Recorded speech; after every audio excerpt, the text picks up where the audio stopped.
Hi, good afternoon, everyone, and welcome to this LAPD on emotional mastery by Dr. Preeti Garg, which is moderated by Mrs. Radhika Agarwal. Um, I, on behalf of Roundtable India, Ladies Circle India, 41ers, TIE, Lucknow, ICBI, and Perfect Foundation welcome you all today. And first of all, greetings on the auspicious occasion of the Shera to all everyone here. Uh, to start with, I would request Table Naveen Kejriwal, who is the present chairman of Area 5 of Roundtable India, to kindly welcome all the participants to this event. Naveen, over to you. Hi, good afternoon, everyone.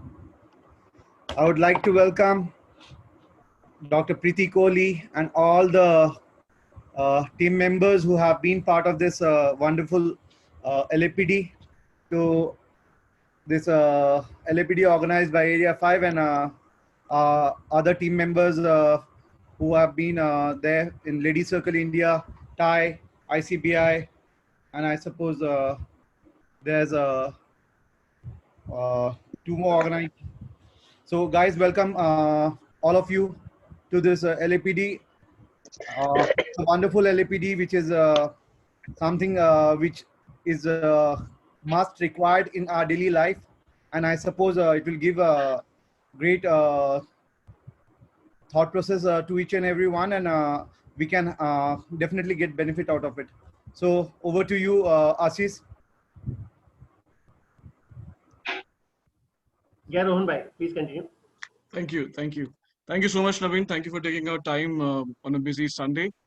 Uh, to begin with, I would briefly like to introduce all the partner organizations and would like to thank them for partnering with us in this very important topic today. Uh, so this event is being organized by Roundtable India, areas 2, 3, 5, 6, 7, 8, 9, and 17. Uh, the Ladies Circle India, 41ers, TIE Lucknow, ICBI, and Perfect Foundation. I'm going to introduce the organizations for all to know a bit about what they are and what they do. And then I will hand over to Ashish to take it forward with respect to the other organizations. With respect to Roundtable India, of which I'm a part of the Noida chapter, which is also involved in the organization of this event. Roundtable India is an organization which is a non-political and non-sectarian young men between the age group of 18 and 40, and I fall in that. The aim of the young men is to promote service, fellowship, and goodwill in national and international affairs. Roundtable India, the association, was formed in 1962 with just a membership of 100 people. It has, over the last a few decades, grown to become a 5,000 plus organization, association, and individuals who can rise above personal concerns to seek and serve the larger needs of the community. Roundtable Trust is a trust floated by its parent body. We have currently more than 303 chapters called tables located in more than 124 cities and towns of India, comprising of 4,600 young leaders from business, entrepreneurs, technocrats, and professionals, all passionate about eradicating illiteracy. Roundtable India's main object is to promote education through its national project, Freedom Through Education. You can know more about us on our website. Uh, the other organization is Ladies Circle India, which is a sister organization of Roundtable India. And I would especially like to thank Area 5 and Area 8 of Ladies Circle India, who have partnered with us for this event. Ladies Circle India is a non-political and non-sectarian organization whose membership is open only to the wives of the members of Roundtable India. It offers opportunities for serving the community, for fostering and strengthening friendships between like minded young women, and helps create a better understanding of the obligations one owes to the society. The Ladies Circle movement first came to India in October 1968. Now, the next partnering organization with us is the 41ers, and special thanks to Area 5 of 41ers for being involved in the organization of the event.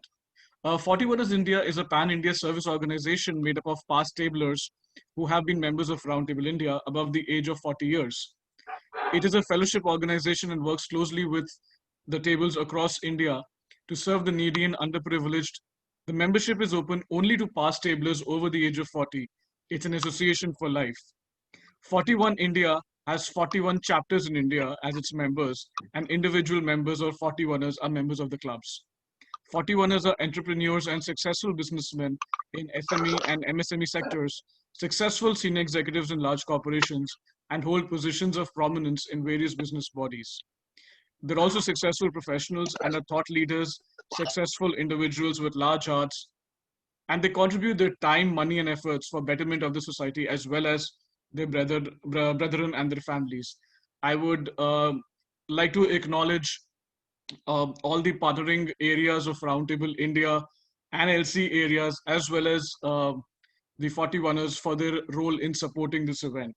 I now hand over to Ashish Killa, who is the LAPD convener of Area 5, to take forward in respect of the other organizations. Thank you, Ashish. Thank you so much, Rohan Bhai. I'll just be acknowledging first the various roundtable areas and LC areas who have come together in roundtable to make this happen. Just give me a second.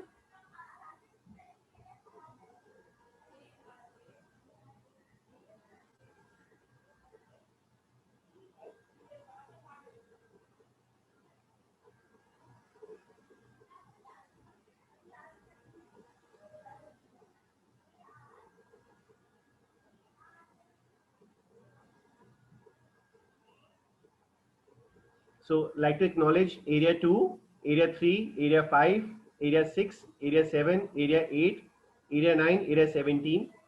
All roundtable areas mentioned here, their chairmen, their conveners, a very big thank you for organizing this event. Similarly, LC areas 5 and 8, again, area chairpersons and LAPD conveners. This event would have been possible without all your help and support.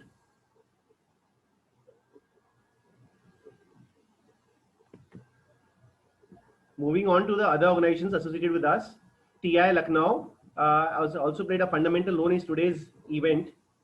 TI Lucknow is basically fostering entrepreneurship worldwide through its strong network of veteran and budding entrepreneurs. TI stands for the Indus Entrepreneurs, a global organization which has a membership base of who's who of the industry across domains. Leading global and Indian news in the industry are charter members of the TI community. It is a platform to interact with the peers and like-minded entrepreneurs to discuss entrepreneurship related issues and to promote entrepreneurship among society. Similarly, like to welcome the next organization called ICBI. ICBI is a platform to create successful businesses. It's a business consortium suitably tailored to partner with growing business houses and startups. ICBI platform would provide an opportunity to its members to give a big push to their businesses. ICBI also would allow the true potential every member whose business has a vision to create an esteemed global organization. It stands as a dependable business accelerator, nurturing and providing foolproof modus operandi to shoot up business and take care of probable bottlenecks. At ICBI, members get a platform to share their ideas and improve their skills. The only adage of ICBI is to bring together like-minded businessmen from various geographies in order to create a new era of productivity, enhanced managerial techniques, best practices. It aims towards excellence by resting upon strong pillars of mutual trust and knowledge sharing, and all its applicants have been referred by current member. Our last partner organization today is Perfect Foundation, which was established in 1985 under the aegis of Sri R.A. Killa. It's a community service initiative of the Perfect Group. On the health front, it is actively involved with Bhavrao Devra Seva Nyas and has been managing multiple projects under it. One about feeding 2,000 people every day free of cost since 2017 outside various hospitals. One of managing 300-bed facility at AIIMS Powergrid Visham Sadan for patients and attendants. On the education front, it has partnered with Mawadi Oman, South Delhi, to support running a hostel for last 2 decades on non-profit basis. Similarly, it does a lot of vocational programs on seminars and topics by various experts. I'd like to thank all the organizations for making this event happen. Moving on with the event today, I'd like to introduce our moderator for the event today, Mrs. Radhika Agarwal. Radhika Agarwal is a reinvention coach. It's her passion to help people add beauty to life and find a new perspective towards living. She is also a spiritual parenting coach and has taken numerous workshops on parenting, mind power, and self-empowerment. I would like to invite Radhika Bhabi to please take over now. Namaste, friends. Thank you so much, Ashish, for a wholesome introduction. Friends, in this platform, first I would like to share my transformational story. Friends, I was always in a win-win situation at workplace, at home, as a mother, as a wife. Everything went perfectly. But there was something where I had to surrender, and that was my unwanted emotions. And this very realization helped me in my self transformation in such a way that it made me what I am today. Today, I'm so glad to invite Dr. Preeti in this platform to help my friends understand their emotions, have emotional mastery. Dr. Preeti is a practicing homeopath since past 20 years, and she is a past life regression therapist and inner child rebirthing, breathwork, family constellation, all these modalities she has been working on and helping thousands of people to understand their spiritual nature, to bring about self-healing. She is the founder of the Aha Movement, and today she is with us to bring to us our Aha Moment. I welcome Dr. Preeti with a heart filled with gratitude. Thank you so much, Radhika, for such a warm welcome. And thank you so much for having me here. Thank you, Roundtable. Thank you, Ladies Circle, TIE Lucknow, the 41ers, the ICBI, and the Perfect Foundation. Such a beautiful, such beautiful work that you're doing, as I was just listening of the introduction of all of you. And wishing you all a very happy Dashera. As we decided, Radhika approached me for this.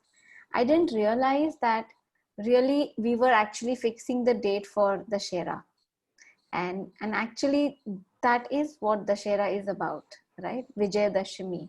That we all have these negative emotions, as Radhika said in her own journey, emotions that are not wanted, that we don't want to really manifest in life. But we have to learn to deal with them. So it's a beautiful coincidence that we are actually talking about this today. And we really want to understand the science behind this today, my dear friends. क्योंकि हमने सबने बचपन से सुना हुआ है, we've all heard about Vijayadashmi, that the evil is there in us, the good is there in us. And we have to win, let the good win over the evil. But really how to do that is something that I, in my practice, as I started practicing homeopathy, and if any of you have had interactions with a homeopathic physician, you would have realized that we really try to go into the depths happening, what the problem is, mentally what's happening, because that's where we really find the right medicine. And as I was doing that with hundreds of thousands of people, in every person, we would realize that there was a connection between what the body was showing and what was the underlying emotional issues that were there. Even if the person was really not probably aware about it, just because when we would start talking, the awareness would come, and they would also sometimes realize that there was a deep connection between that.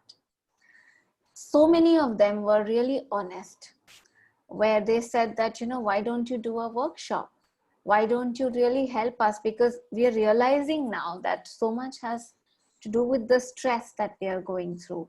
So many of these chronic problems start when there are certain emotional issues. And as we know that in the education system, we are taught how to handle, how to deal with the outside world. But there is really nobody teaching us how to deal with the whole world inside, right? There is a whole world inside, and how to deal with it is something which has been missing over the last couple of generations. So I'm very happy to be able to present this to all of you, my dear friends. So what I'll do is I have a little presentation, a PPT. I think that would be a good way for us to really talk about this topic. So yes, in the last couple of generations, in the last 2 centuries, we've all become very science oriented. So I'm going to really talk about the little bit of science so that we can understand what we are really talking about and how to deal with it.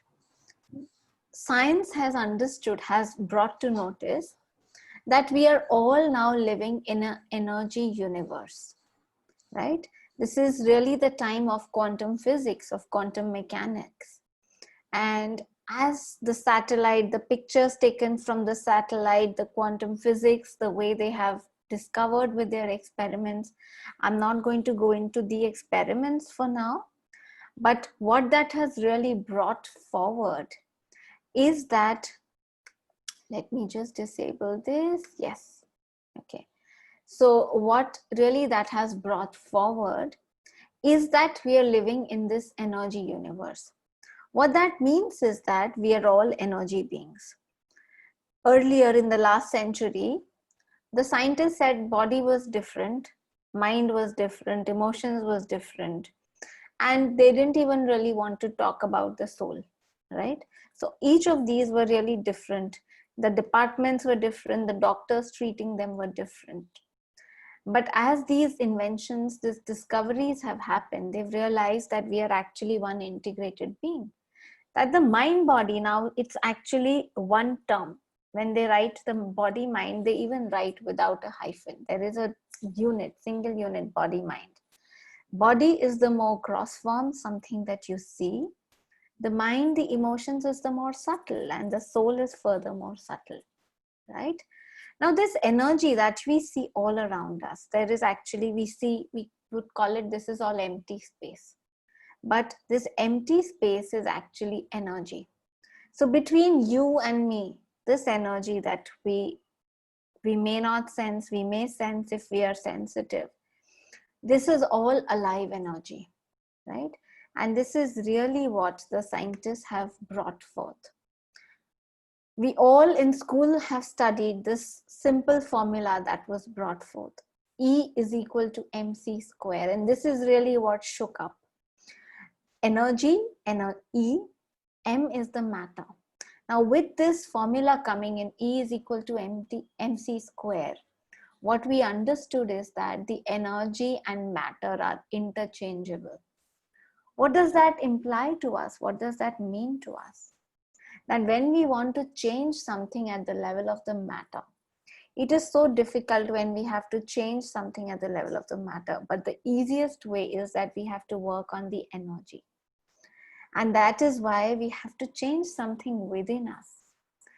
When we all interact with our loved ones, with our families, now coming to the realm of subtle, the emotions, the mind, right? We all have heard that we cannot change the other. In our life, we may see as if the problem is with the other. When we all interact in relationships, typically we feel that problem is in the other person, they are triggering me. The other person is the angry person. They are, creating this problem in me.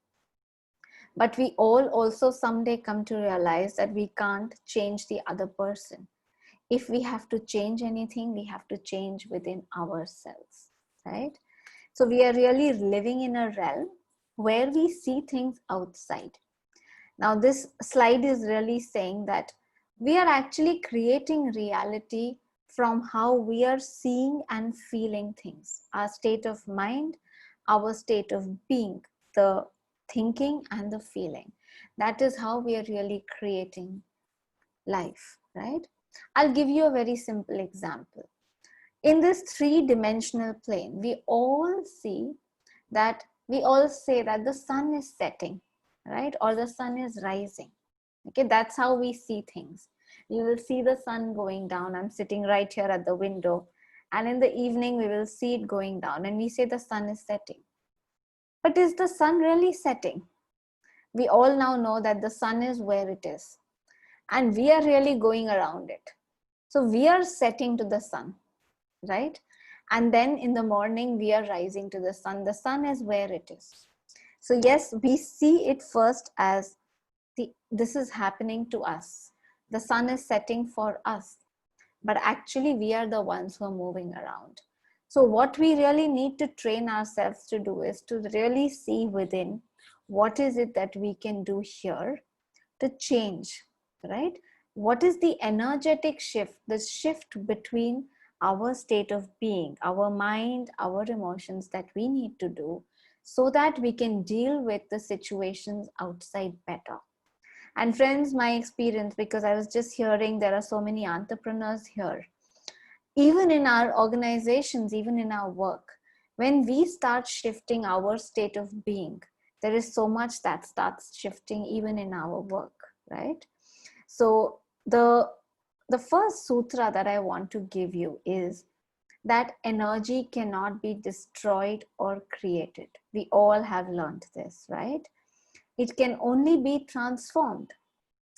Now, why do I say this to you? What really here is energy. Our emotions are energy, right?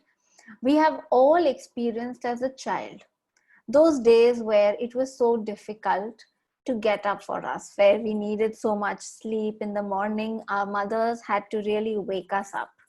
Okay, get up, it is time to go to school, you'll be late. And we really wanted to be in the bed. We thought we needed more sleep. This was too early. And we were really, it was difficult for us to get up and then go to school with all of those, heavy bags. And then there was this other day where probably we had to get up even little earlier, where it was a picnic. Now that was the day that we had all the energy. Probably we slept late, but we could just get up. Even before the mother came to wake us up, we were ready to pack our bag and just go there because we were so excited about it, right? So as a child, we have all experienced that when we are excited about things, our different energy is there in the body.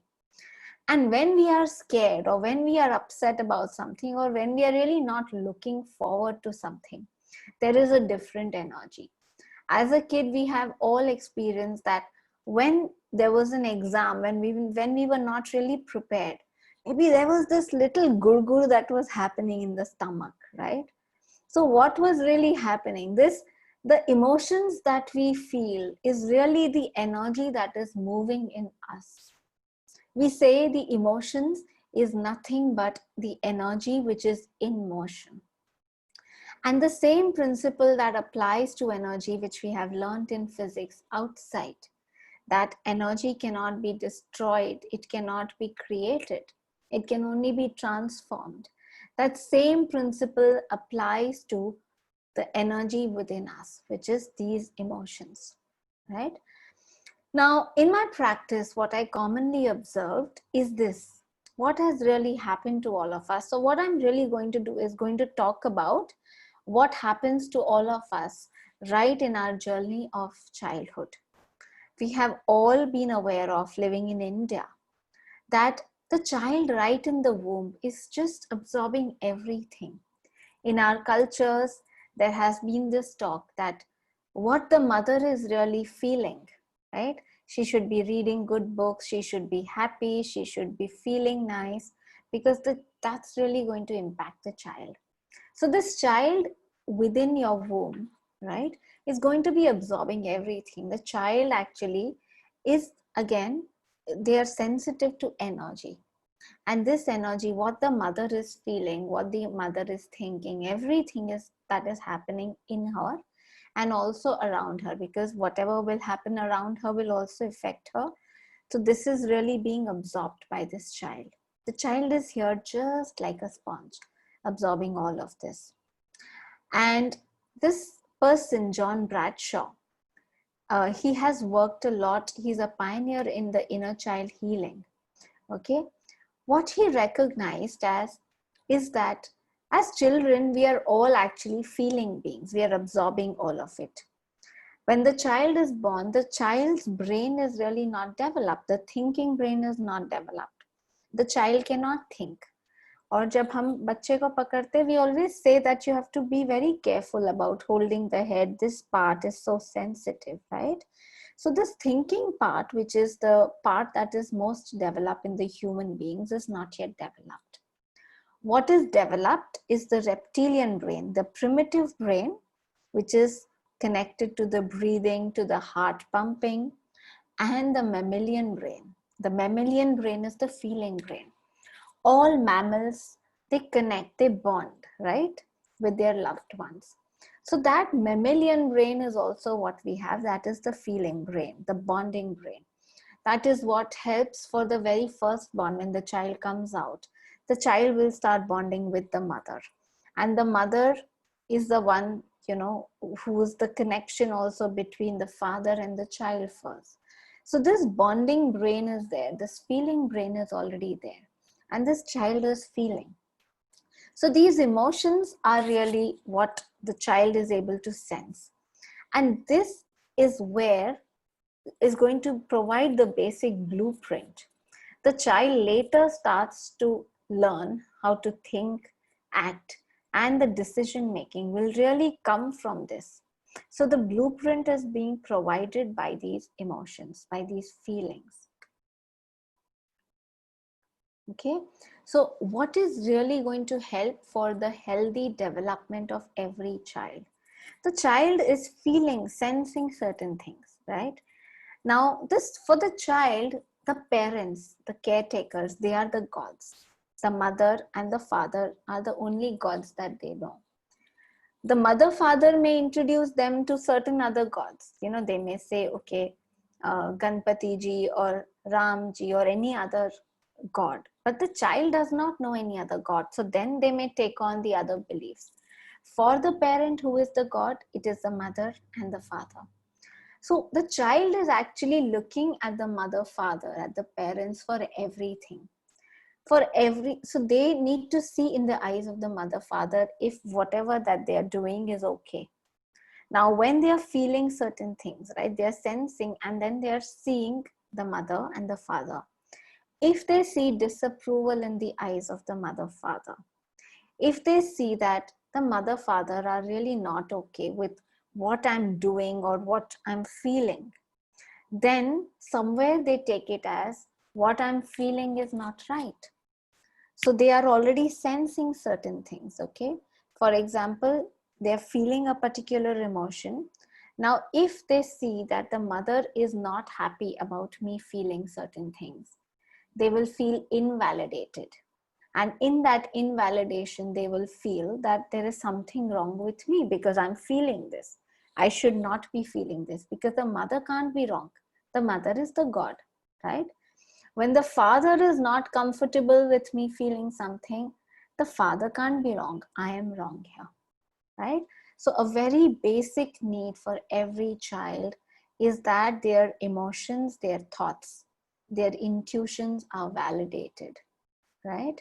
And that is what really helps for the development of the child.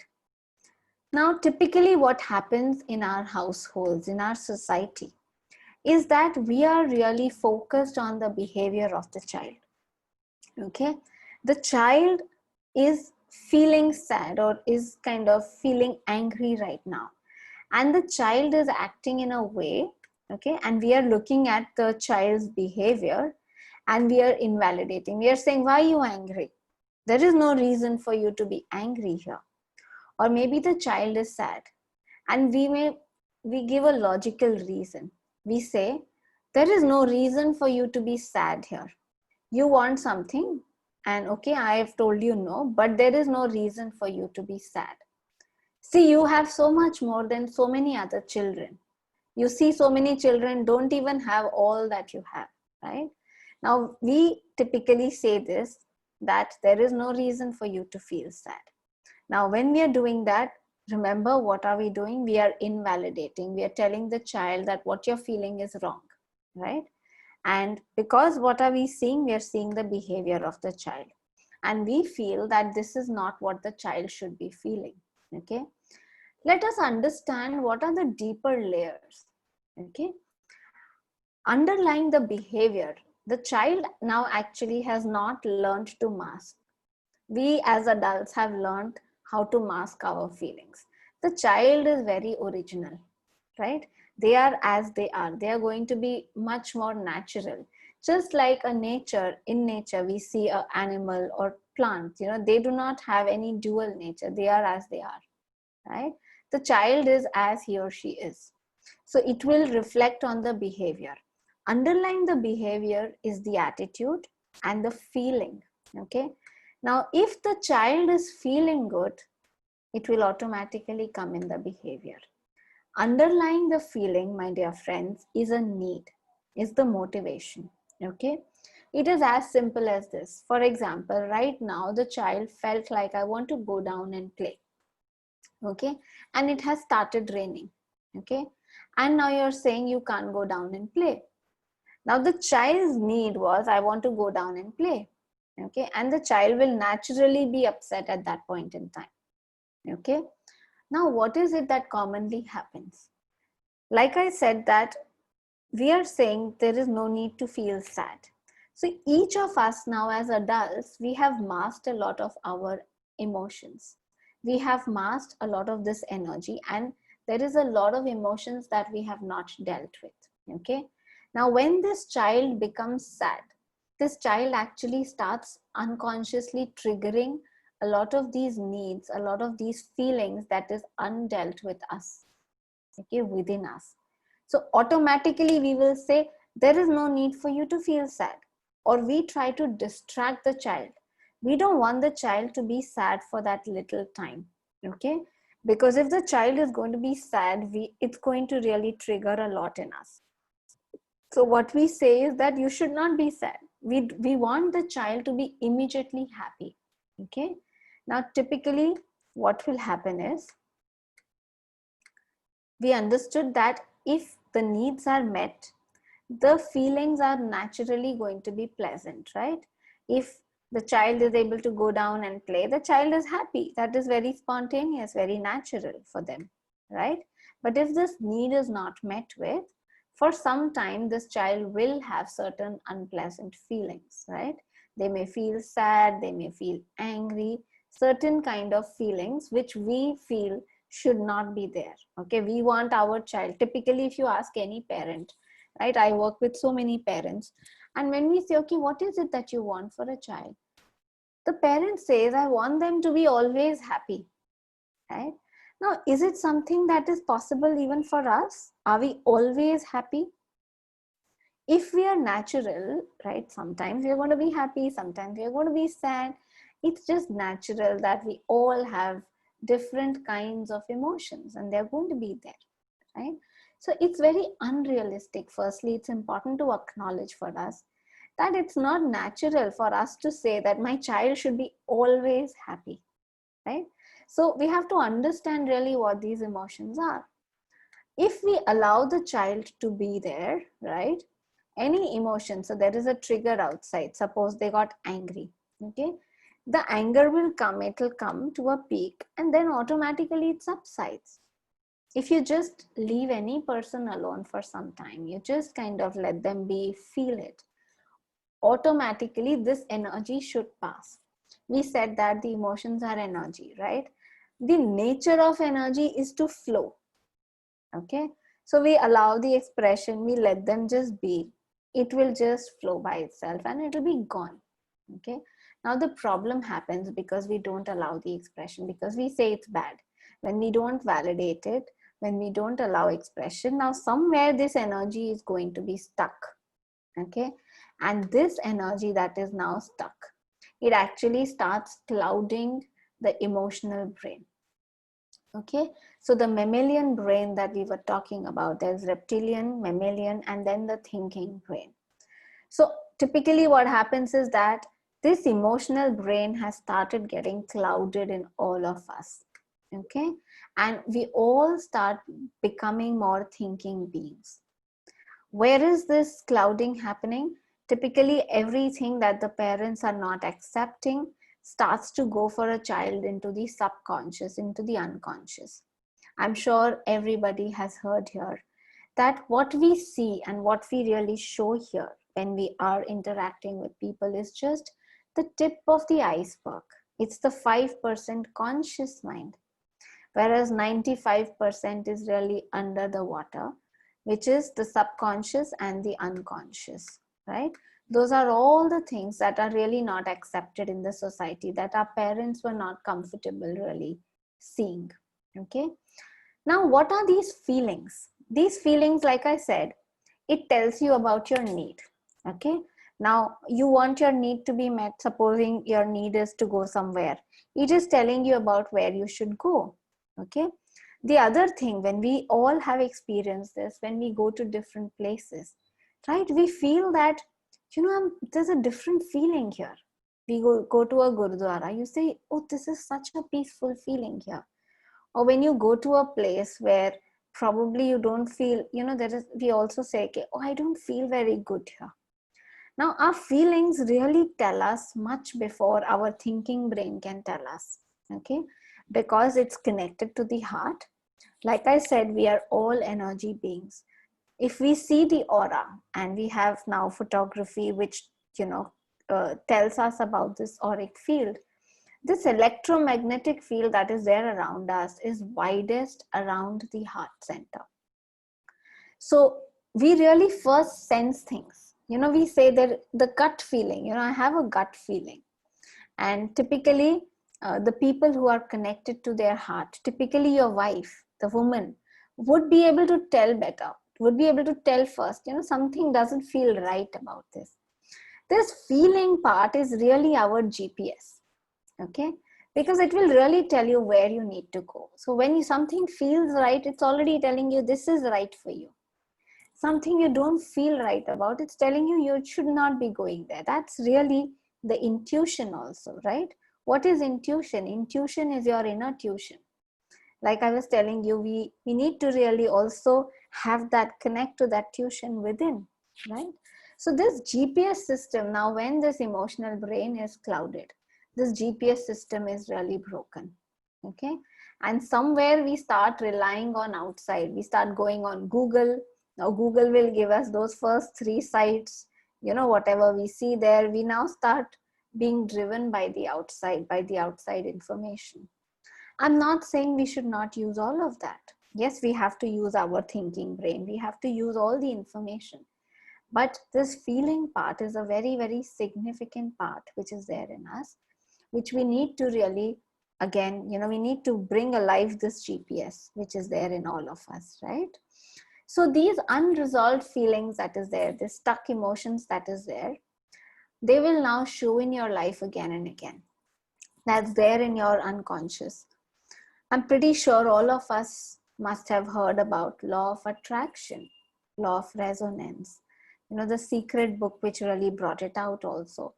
Because whatever is now stuck in your unconscious is undealt with. You will also attract that into your life. It will keep showing up again and again till you really resolve it. Yeah.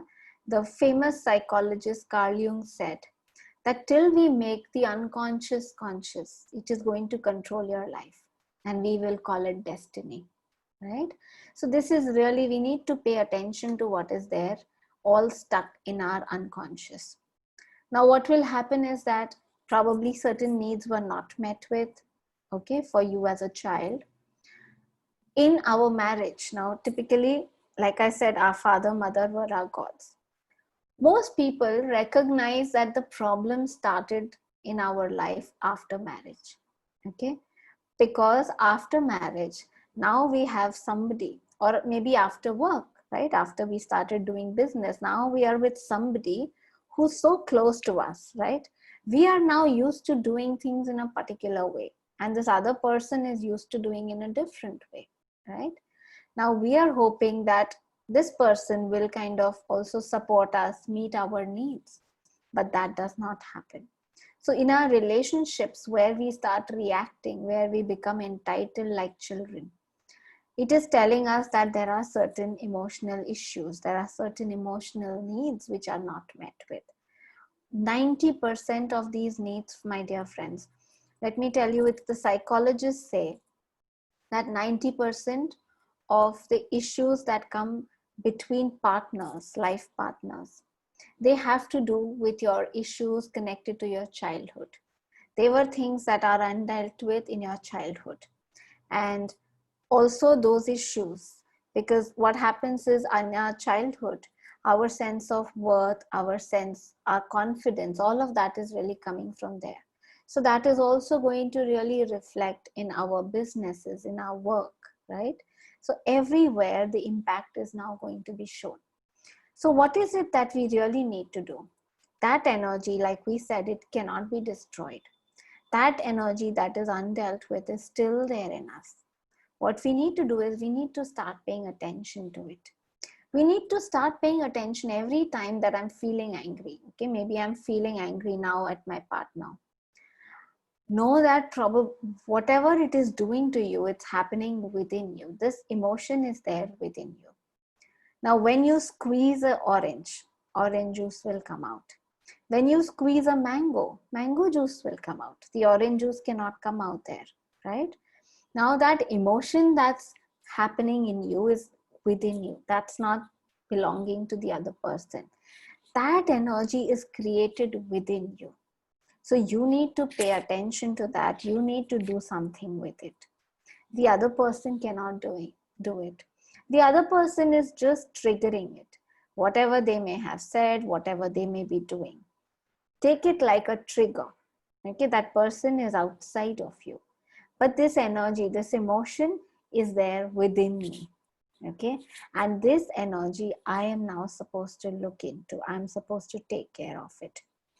And let me tell you, my dear friends, that we are all powerful alchemists. Actually, we can do that. Whatever that we would say is a negative emotion. You know, we've all from childhood, we've heard the negative emotions like anger, jealousy, you know, all of the other emotions, sadness, right? Which we say we don't want them, the unwanted emotions. Okay, the negative emotions we can transform into positive emotions.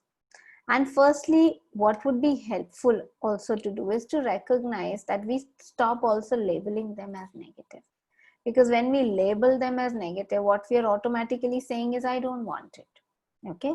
So the very first important thing I would want you to take back, my dear friends, today is recognize that every feeling or every emotion is only telling you that there is a need underlying it. When I'm feeling jealous, okay, suppose I'm jealous of somebody today, okay, and I felt jealous. If I pay attention to it, now that person has something that I would like to have, okay. It is telling me that there is a need which is there in me, which is unmet, okay. Now I can pay attention to that need. So if I don't judge this feeling, okay, it's not like I have to act out of the emotion. It's not like I should now act out of that jealousy. Yes, that would definitely be bad. But if I first just pay attention to the need, that is the most important step of transforming from the negative emotion, the so-called negative, to the positive emotion, right? That is really the sutra. That is where we really start becoming the alchemist, okay? And also it is important for us to know, my dear friends, that all of this has happened for all of us right from childhood. So there is a huge gap between how we actually feel and how we really show the world. Okay. So there is in all of us, all of these varied emotions, unworthiness, anger, fear, shame, self-doubt, guilt. All of these emotions are there within us. So we have to start paying attention to it because we cannot really deny them. We cannot cut off from that energy. So if you start paying attention to how you're feeling now, if we develop the habit of paying attention, how am I feeling? And normally we don't want to pay attention. Typically what would happen, suppose if Radhika and me, we are friends, okay? Now if we are not really working with this, if we don't know how to deal with it. If Radhika calls me and she says, you know, I'm really not feeling good today. Naturally, you know, what we do, okay, let's go shopping. Let's go out for a movie, right? What is it that we tend to do? We tend to distract ourselves, right? Or what we do is we give a logical reason. We philosophize things. We don't pay attention to feelings. We say, ye to sabke saath hi hota hai. Okay, if she says, supposing ke mere ghar mein problem hui, supposing maid, mother-in-law, something that happens, right? No, I'll say, yeah, we know that maids are like that only, right? So what are we really doing? We're getting into a philosophical discussion. We're not really giving the space to the other person to feel the emotion, right? Typically, we all tend to do that. Okay, so firstly, what we need to do is we need to just be with that emotion for some time. And if we start doing that, we all have the wisdom to deal with it. Okay, and like I said, that we look into what the need is. Okay, so this is one aspect. Now, the other important aspect, why is it that our elders ever said that, okay, don't be angry also? Okay, now there is a deeper wisdom also in that. Okay, and that deeper wisdom is also that where you give attention to, energy flows there.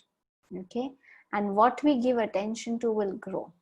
Okay, now emotion has happened. If we just give it 5 minutes, it will just pass.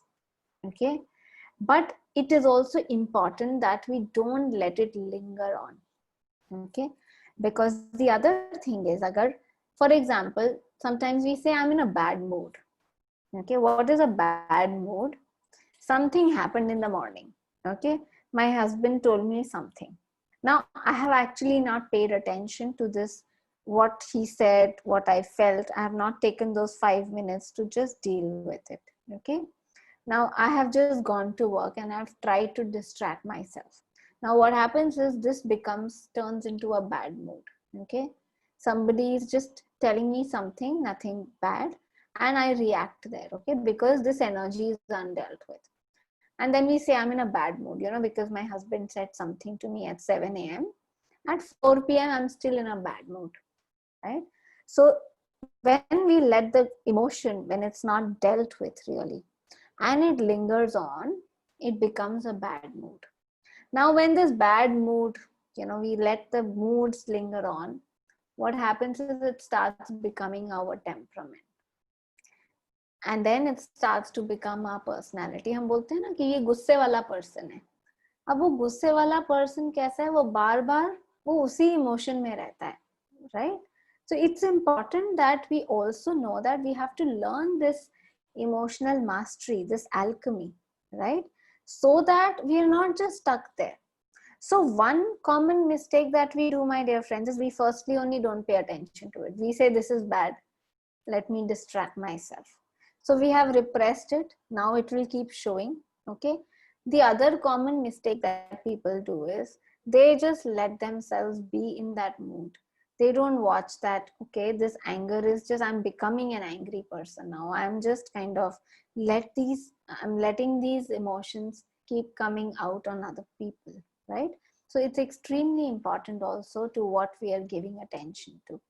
Here I can just share with you this beautiful story that a very wise person, very wise grandfather, he took his grandson to this nature place, okay? And he said that, my dear grandson, there is this huge fight that is happening within me, okay? And he said, what is this fight? He said, there are two wolves within me, okay?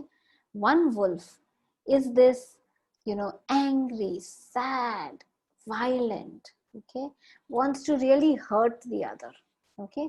Because yes, for all of us, right through in life, there are so many people who have hurt us, okay?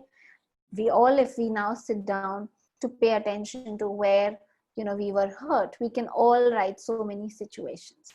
So all of those emotions are bound to be now there in us. So that wolf that is there is angry, sad, jealous, okay, wants to hurt the other. And there is this other wolf in me, which is the white wolf. So this black wolf and there's a white wolf.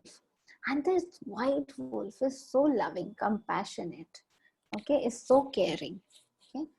And so this grandson is saying, so when this fight happens, grandfather, who is the one who is winning? And this grandfather tells the secret. He says, the one wolf which will win is the one wolf that you give attention to, okay, that you feed, you give energy to. So that is really the sutra also, which is also the secret of Vijayadashami, Dashera, that yes, we have to also learn to see what is it that we are feeding in our life. So this is largely the secrets, the sutras that I wanted to share, my dear friends, today. We treat the triggers as our teachers. because they really will show the part in us that we need to pay attention to, that need understanding. Our feelings are responsibility. Pay attention to them, look at the needs, take steps to fulfill those needs, and then shift to the elevated emotions. So we all need to do that. I'm going to be leading you into a meditation, my dear friends, today. Okay, I'm going to skip this slide. Okay, we can actually, for the moment, stop the screen sharing. And Radhika, I would request you, in case there are any questions before we can actually start doing meditation. I realize that I have actually taken a little longer than I should have. Dr. Preeti, we will be taking questions. We are getting a lot of questions. So do you want me to take the questions of the participants first or after the meditation? So the meditation that I'm going to be doing, Radhika, is because, like I said, that we all have a lot of undealt with emotions, which is there in us. So what I would like to do is today I'd like to take you into a space. So these emotions, we have like a void in us, right? And we are constantly looking at the other persons to fill those needs, the voids that we have. So those layers of emotions, like I said, we will just kind of drop into those layers and drop into that void so that we can really kind of go into the space of emptiness. We've all heard Aham Brahmasmi, right? So deep within us is actually the God being, right? That space which is full of this wisdom and love and compassion. So just as we let ourselves drop into that space, we will be going into that. So that's the process that I will be doing, because you know the questions. If you think it's appropriate to take the questions after that, and them experiencing will be nice first, we can do that. I'm okay either ways. I think we'll take the questions later than Dr. Preeti, because after hearing the process, I just can't wait, and I'm sure the participants also can't wait to go into the process first. Excellent. Okay. So friends, all that I want you to do is really be comfortable. Okay, take a very comfortable posture. I'm just going to be playing some music. Close your eyes. Just make sure that your phones are on silent, that you're not disturbed. You really deserve to take this time for yourself, to give this love to yourself. Close your eyes.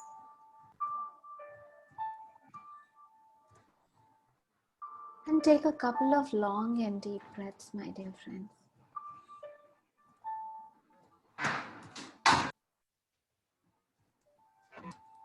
As you breathe in all the wonderful healing energy. All this healing energy is there all around us. And our breath really brings in all that we need. So just trust the breath and relax with the breath. And as you breathe out all the tightness, all the stress, all the tension, all the tightness that is there in the body. Just pay attention to your body.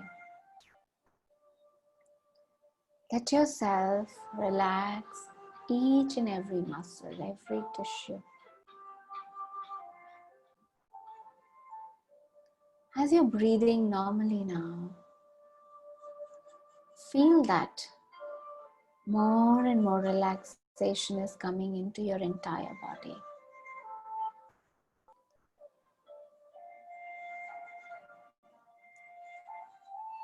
Your entire being is actually feeling more and more relaxed, more and more relaxed.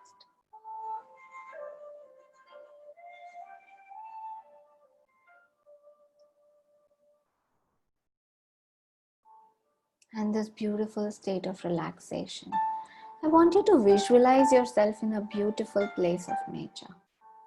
A place of nature of your own choice. This place is going to be like your personal healing sanctuary. Only you are going to be here. Only you the human being, just with the elements of nature that you're comfortable with. It can be a place of nature of your choice, a place that you may have visited before, or it may be a completely new place that's coming to you today. Put yourself there. Feel yourself there.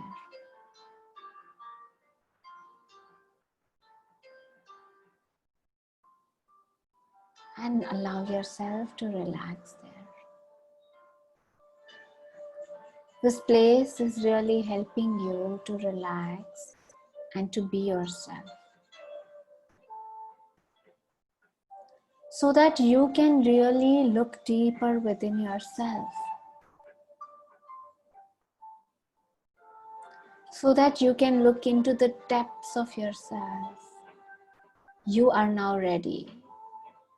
You have all the wisdom to really look deeper. All those emotions that you may have judged, that of course you never wanted to show to anybody, but maybe also never wanted to see yourself. You now have all the wisdom to see that. In the presence of this beautiful place of nature, give attention to yourself. You may feel a certain sensation in your body, where probably this energy is blocked. Just give yourself the permission to just pay all the attention there. Or you may just notice certain feelings already arising. Just step into it. Feel or visualize or imagine that this is like a tunnel or a black hole, a void that is there. This is there within you. All of us have it. There is nothing to be ashamed of it. Just step into it. Give it all the attention. Give yourself all the permission to step into it. And keep breathing. Sometimes when we anticipate pain, anticipate grief, automatically our breathing stops. So just make sure that you keep breathing. And allow yourself to step into it, drop into it, deeper and deeper, deeper and deeper. As if you're just dropping into this void, dropping now into this black hole. Feel what you're feeling. Notice what you're feeling. Give yourself all the permission to really relive it, feel it. Feeling the anger that you may be feeling. Feeling the shame that you may be feeling. Feeling the guilt that you may be feeling. Or the sadness.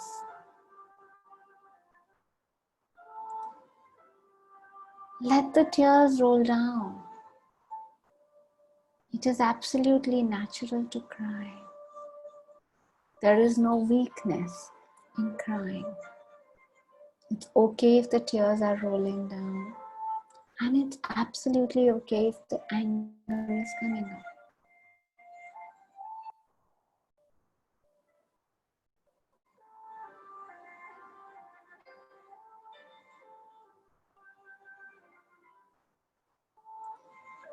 You may just be feeling like as if you're dropping into this void, into this black hole. And just let yourself drop. Fear may come, just acknowledge the fear, but just keep dropping. Allow yourself to go deeper and deeper, deeper and deeper.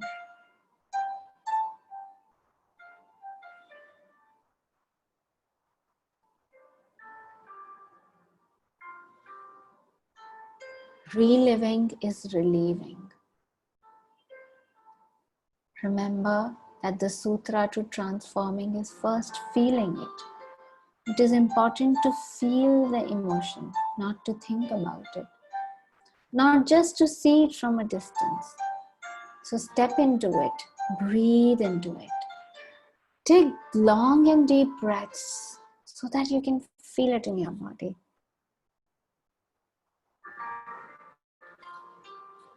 Step into it deeper and deeper.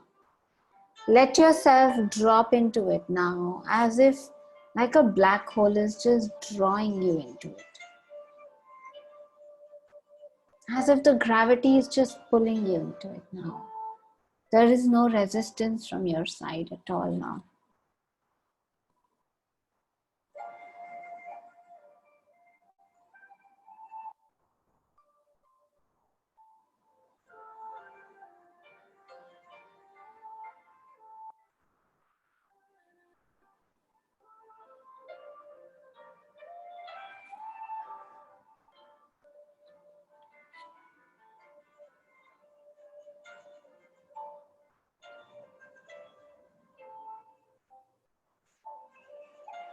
And just for a couple of minutes, my dear friends, let yourself just move into it, drop into it.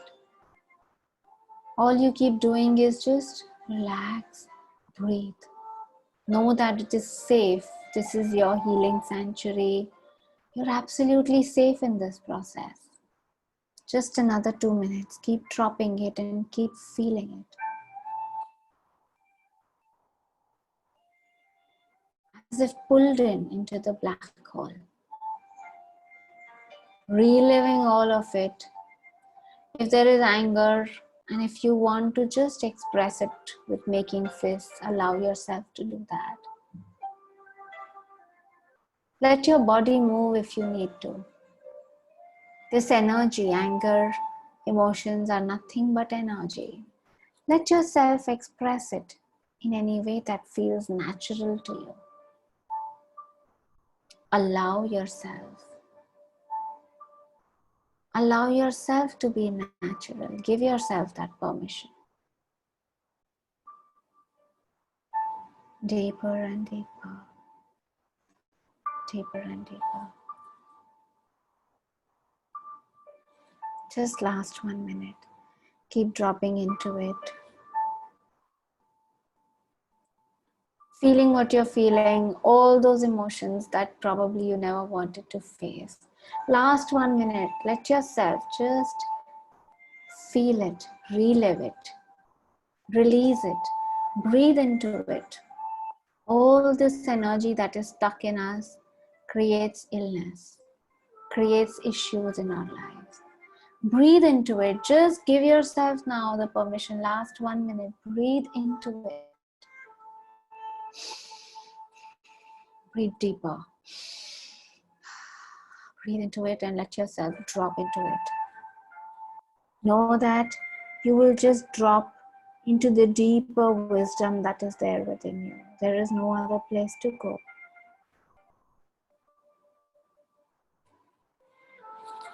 There is no other place to go.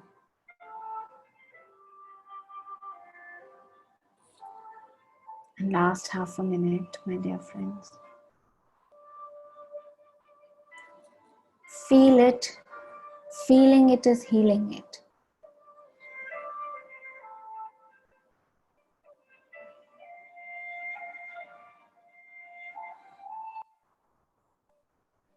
And as you drop, you're dropping into the white hole, into the space, the very space that is there within you, your soul.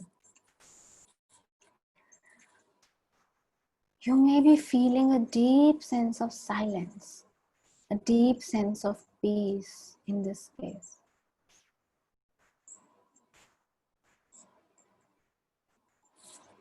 This is a space where you can really feel all the stillness, all the silence, all the love. Under the unconscious, beyond the unconscious, is the superconscious that you are. That's your true nature. Just by dropping within yourself, you connect to your true nature.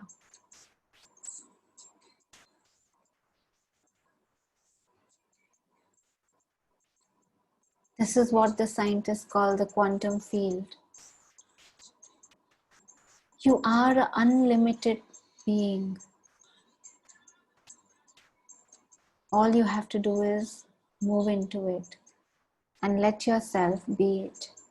This is what the masters say, Aham Brahmasmi, Tat Tvamasi. Just be here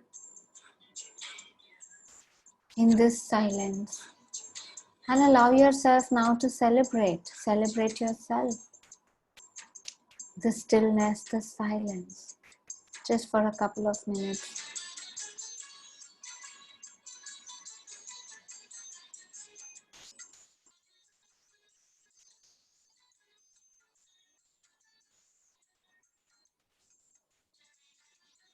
You are the alchemist. You are the unlimited being. That is your true nature. But only after you see all these emotions go beyond them could you have come here. Only when you look deep within yourself can you be here.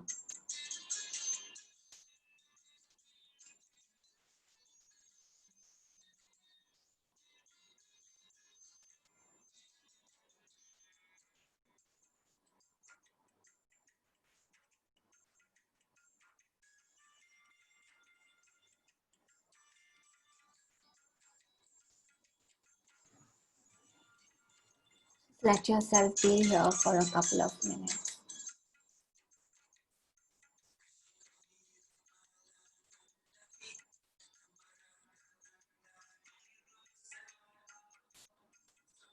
We have all the answers within us. This silence that is there in us is full of answers.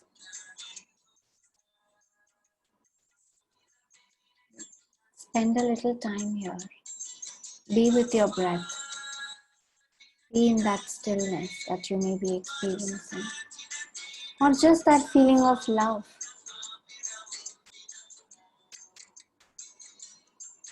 Trust your own experience. Whatever you are feeling right now is absolutely okay. Validate your own feelings. Say it is okay whatever I'm feeling, because each person feels differently. Even if your feelings are not what I'm saying, it's absolutely okay.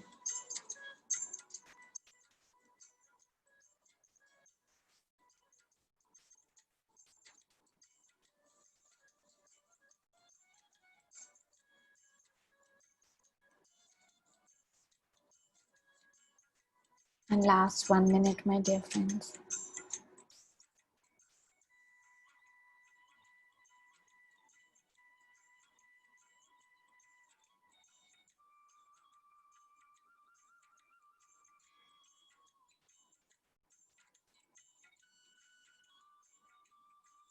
You may have got certain beautiful insights just by looking within yourself, deep within yourself. Notice those insights, those answers that you may have received. Or just bring this beautiful feeling back with you that you may have touched upon today.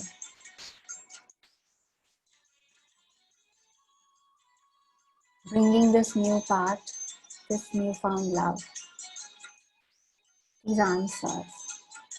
Slowly, slowly you're going to come back.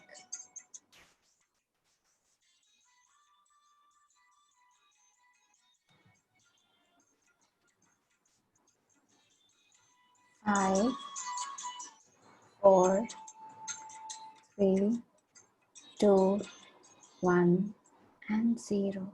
Slowly you may open your eyes. Welcome back.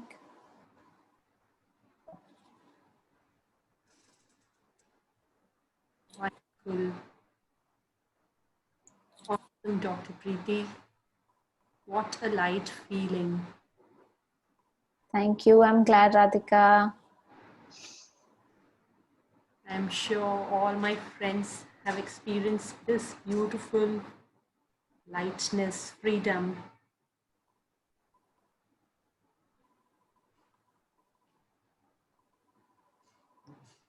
I'm glad. Thank you. Wonderful. Welcome back.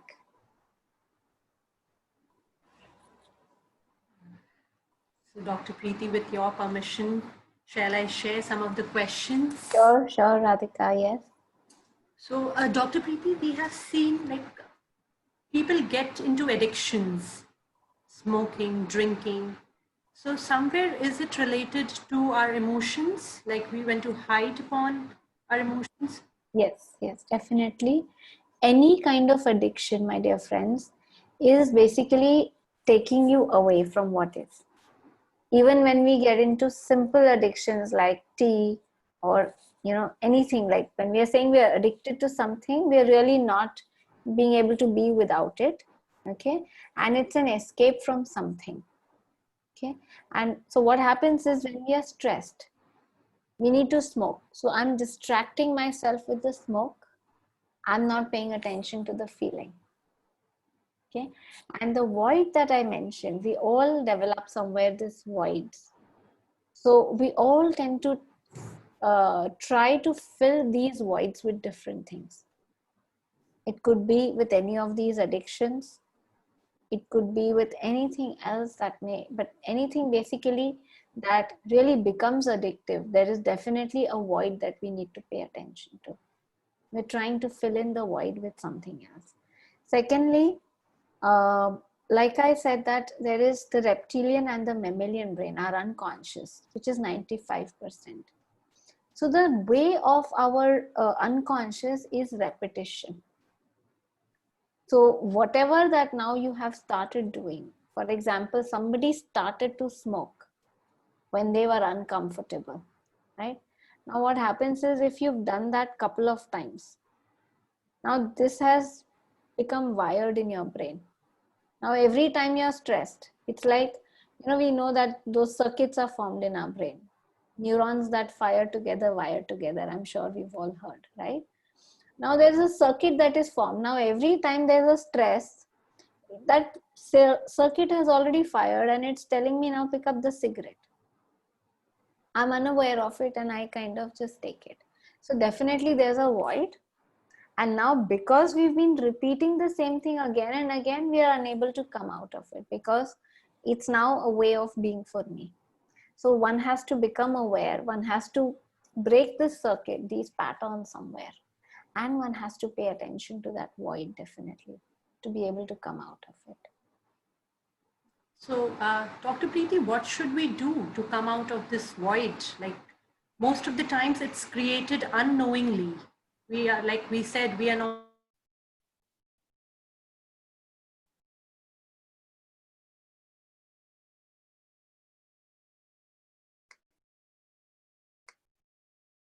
Is it my network? No, we can hear you, Dr. Preeti. Okay. Sorry, I lost Radhika in between. Yeah. Were you asking what is it that we can do? Yeah, I think Suresh bhai just checking with Radhika bhagi. Just wait a minute.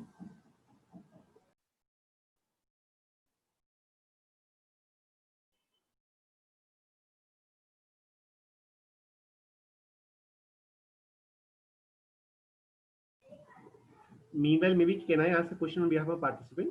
Yes. So one of the participants had mentioned that how do I handle a child who's addicted to mobile and acting like a teenage mature child? How to handle children who understand maybe that it is harmful for them, eyes and all, but not able to control and too addicted to on the level of addiction only. If something you can share some insight. Yeah. So I think firstly we have to acknowledge that that the devices by itself are very addictive.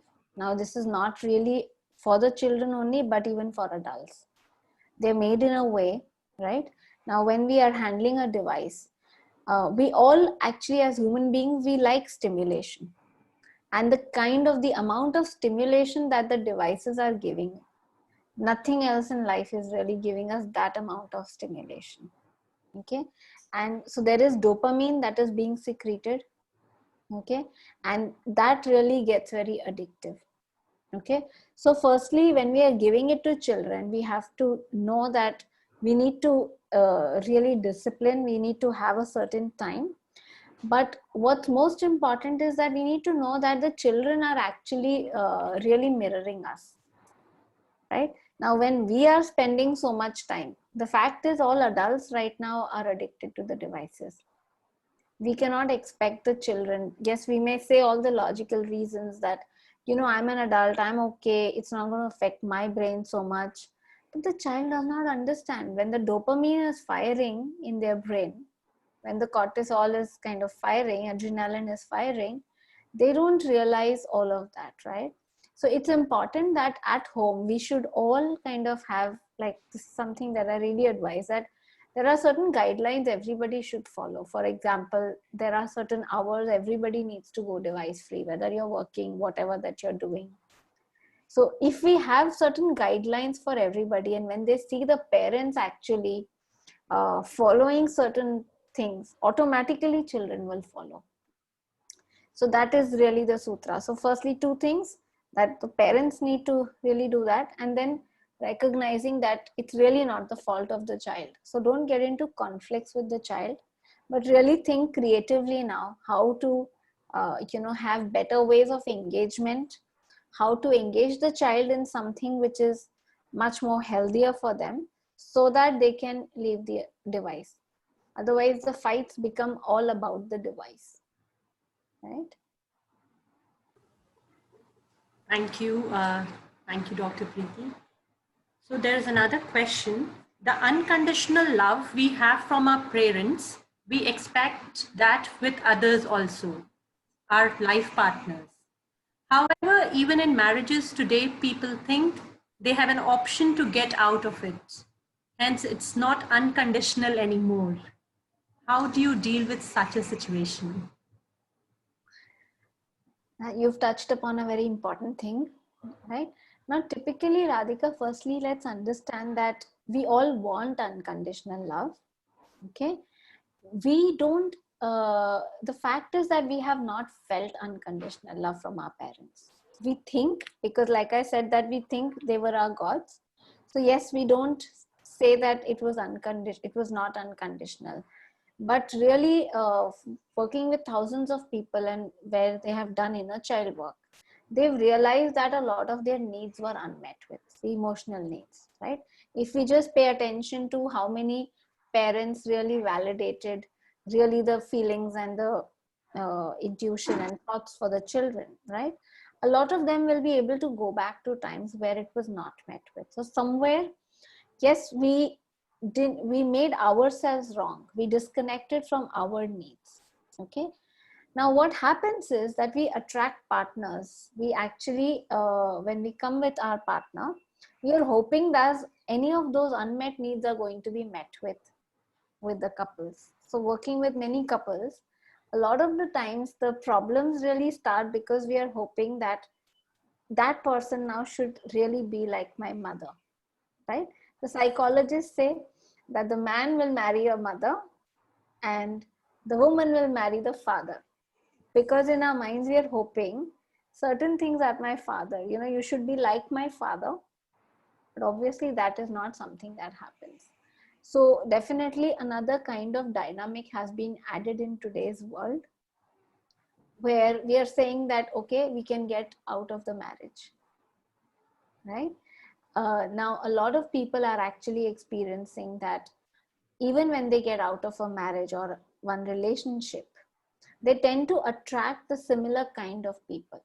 They get into another relationship hoping now that those needs will be met. That other next relationship looks much more promising, sounds much more promising. But then eventually you realize 1 or 2 years down the line that that's not what's really happening. So firstly, it's important to acknowledge that we can't expect anybody else to be our parent. Okay. They're supposed to be our partner, not our parent. We all have a lot of unmet needs. typically when I said that we tend to be reactive with our partner, is really we are reacting because I'm saying you are supposed to meet this need. Okay, I'll give you an example. Now, when my husband, supposing I come out of the room and I'm trying to tell him something and he's reading the newspaper and I'm saying, and he's so engrossed in it that he's not even heard me. Okay. And then I'm like, why did you ever get married? You know, you are never really there emotionally. You're never present. You're in your own world. Okay. And I start feeling unloved or whatever that, right? Now, somewhere it may happen that yes, he's engrossed. I'm not saying that that's not the situation. But the feeling that it triggers in me, that unloved feeling, if we go back, we may be carrying this from our childhood. Okay. So for the person who is asking this, just whenever these things happen, you know, if you're in a relationship, whatever you feel bad, where you're expecting your partner is not giving you that unconditional love. Okay. Just take this feeling, whatever you're feeling right now. So pay attention to your feeling, take it and go back. Have I felt this any time before? Okay. Similar kind of feeling. Okay. You may realize that yes, as a child also I felt it. You may not have fought with your parents, right? We would not tell them you are not giving me whatever XYZ, but we do feel this. As a child, we cope differently. We try to please them. You know, we try to be the good child so that they will give us more. But as an adult, we are dealing with it differently. So that's the difference. Wow. Really, thank you so much. So, so Dr. Preeti, what is a more empowering way of giving reactions? We are all, you know, it's almost like a learned behavior, you said. We are in a chain. Absolutely. Conscious, it's unconsciously done. Absolutely. More better way, like how do we learn and change ourselves? That's beautiful. The first most important step, Radhika, as we all know, is awareness. If we become aware, right, you know, if you start meditating, okay, you start contemplating how is it that I actually react, you will realize that these are common ways of my reaction. Or like I said, that you'll realize that I tend to feel these kind of emotions. So it's not only one person, it's different people who also trigger that in me, right? The second thing, so when you realize that this is, you're acting out of unawareness, the second important thing for us to acknowledge is that as a child, we are all, you know, vulnerable and we are dependent. A child cannot meet their needs. When I have a need, I'm vulnerable. Only my parents can meet them. Or somebody else, some other teacher or somebody else outside. The child cannot do it for themselves. But as adults, a lot of the needs we can meet by ourselves. Right? So somewhere we are reacting a lot of the times because earlier when they were not met with, now I'm scared that now this other person also will treat me that way. Supposing I was not respected, I think now you are also not treating me with respect. So somewhere the reaction comes out of that. Okay. Now, if we have to actually teach ourselves a new way, okay, we now have to be the parent to ourselves and teach ourselves a new way, because we are acting from an automated way. Okay. And that way, I would recommend one very beautiful book, Nonviolent Communication. Okay. Where this person is actually saying that you need to become aware. The other person has told you something. Now, what are you feeling? What is your need? Okay. And then now when you have to communicate, you have to make a request. Because if you're going to say, you are not doing it for me, obviously, if I'm now coming, it's almost like if I'm attacking you, what do I expect? Either you're going to become defensive or you're going to attack me back, right? Now, somewhere this whole communication is not going to go very well, right? So it's important that we become aware of our feeling, our need. Then we make a request. Now that request, typically what happens is underlying the request, we are having an expectation that this person is supposed to meet. Request is different from expectation, where we are saying you are supposed to be doing it. When you're requesting, you are really kind of open to, it may happen that the other person chooses not to meet it, right? And then we need to pay attention and see how to deal with it, right? So this is, the book really will help you to go deeper and to really understand and develop a new way of doing that. Thank you. I will surely read this book, Nonviolent Communication. The last question. How, like in these pandemic times, there is one unknown emotional territory I feel everybody has reached.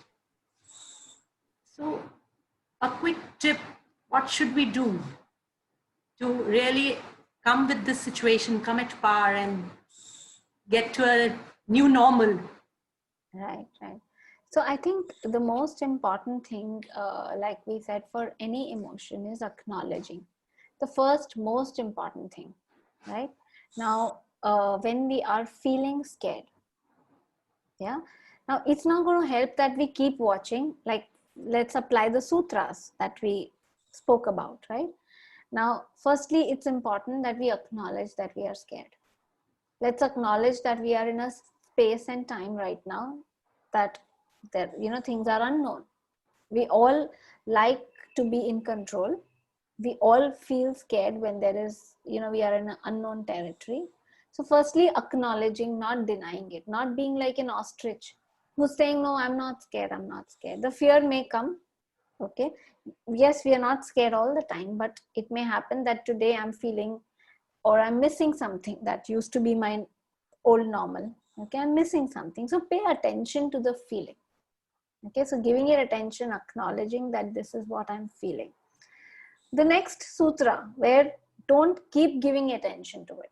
Now, if we are constantly following the news and constantly seeing how bad things are going and how, things are really not working out for people, let's face it, we all know that the media focuses on the negative. Some of the very aware people I know from media, journalists, have actually moved out from typical, the newspaper jobs, okay, into more aware writing, because they said, these things used to happen all the time. The murders, all kinds of bad things would happen all the time, even earlier. But when it was happening in the next to next village, you never found out.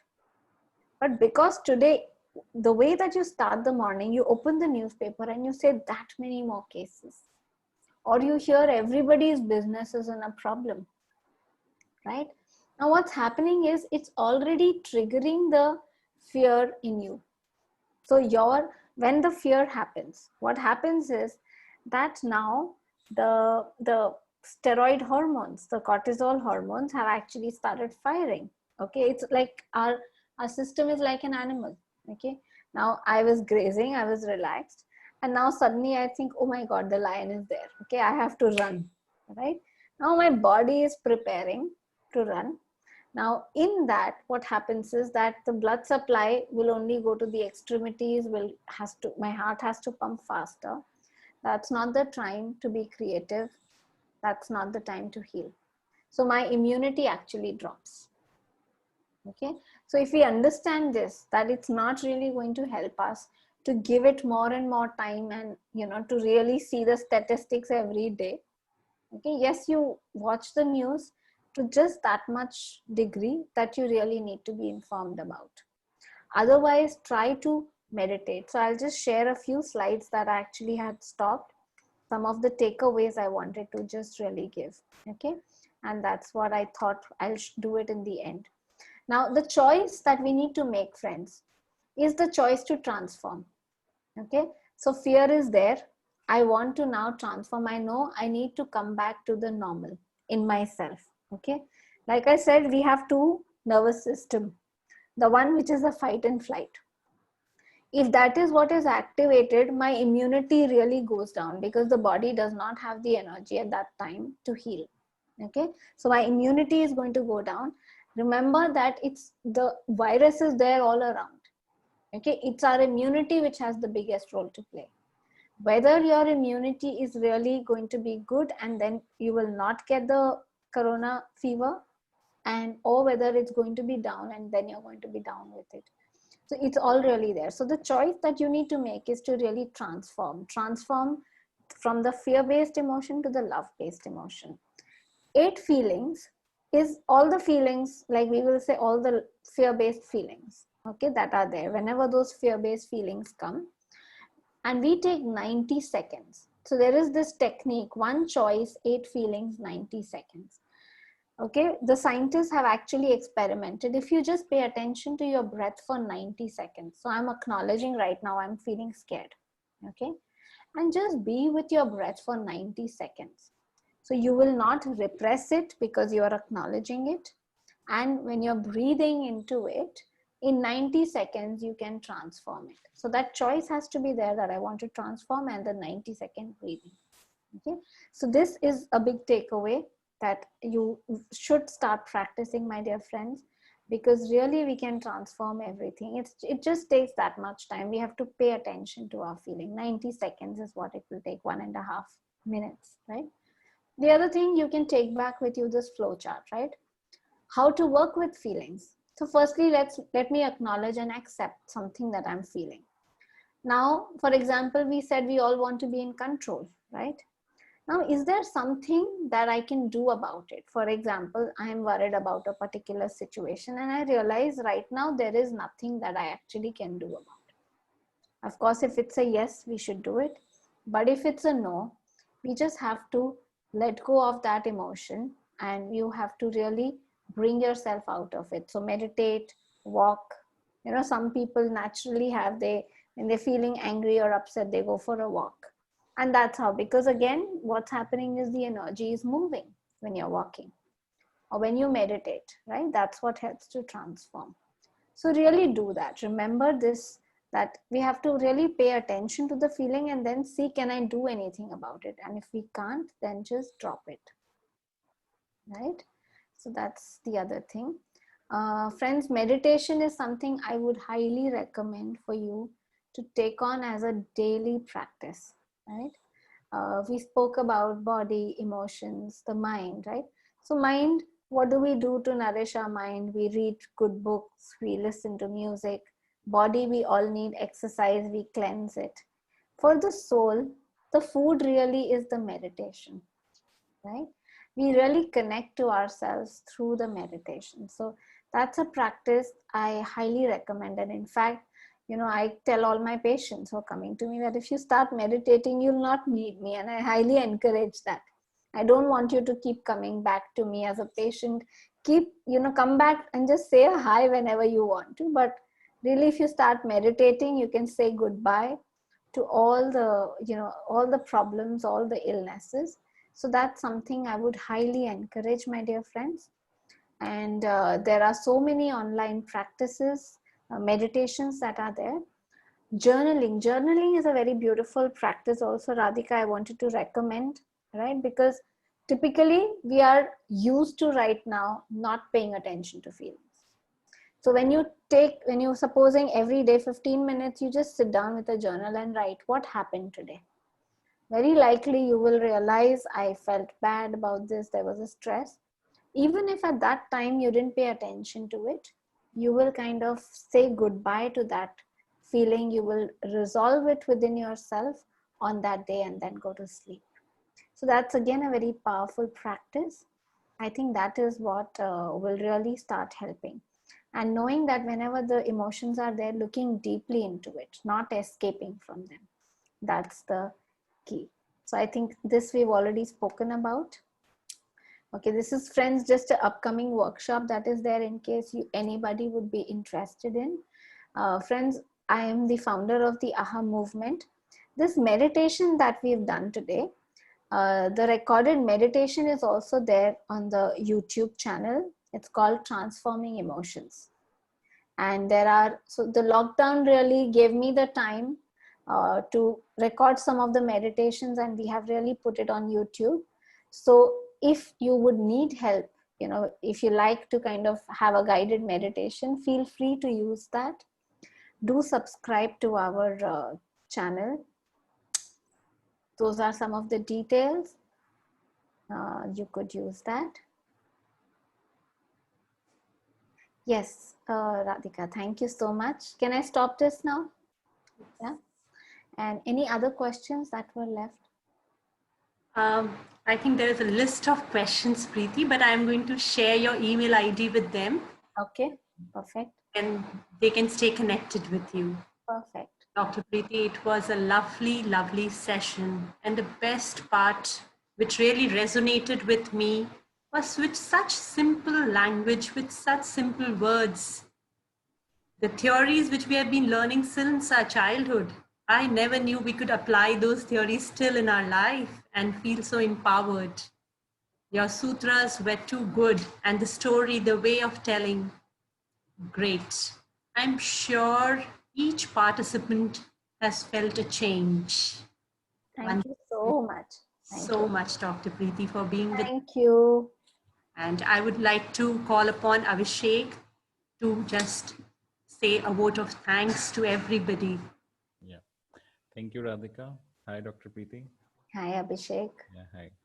The session has come to an end, which I think nobody of us would like that it should get over or something. It was such a nice flow and we're enjoying it a lot that we're just feeling that it should go on and on and on. But I know it's not possible for now. But it was a wonderful session, Dr. Preeti. I would like to thank all the participants who has taken out time and has attended the session, considering that it was going to make difference to their lives. And I'm sure this has made a good difference to their lives.